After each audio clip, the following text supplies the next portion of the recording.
মুম্বাই ইন্ডিয়ান্সে হার্দিক পান্ডিয়াকে নেওয়ার পর থেকেই সমস্যার সূত্রপাত হয়।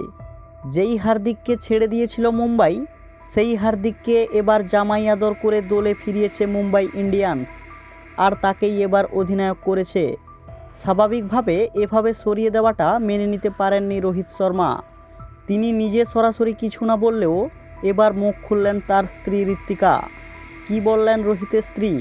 রোহিত কি মুম্বাই ইন্ডিয়ান্স ছাড়ছেন? বিষয়টি জানতে সম্পূর্ণ ভিডিওটি দেখতে থাকুন। বন্ধুরা, চ্যানেলটিতে নতুন হলে সাবস্ক্রাইব করে নিন। মুম্বাই ইন্ডিয়ান্স অধিনায়ক হিসাবে রোহিত শর্মাকে সরানোর পর মার্ক বাউচার জানান, অধিনায়কের পদ থেকে সরানোর ফল হিসাবে তিনি রোহিতের ব্যাট থেকে বড় রান আশা করছেন।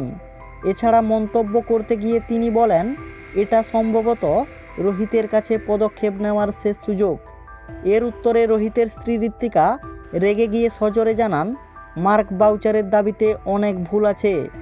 বাউচার যা বলেছে সেটা থেকে একটা জিনিস পরিষ্কার যে রোহিত শর্মাকে মনে হয় মুম্বাই ইন্ডিয়ান্স এটাই শেষ সুযোগ দিচ্ছে।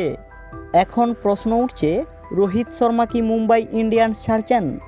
2013 সালে মুম্বাই ইন্ডিয়ান্সের দায়িত্ব নেওয়ার পর থেকে তিনি দলকে একের পর এক সাফল্য এনে দিয়েছেন।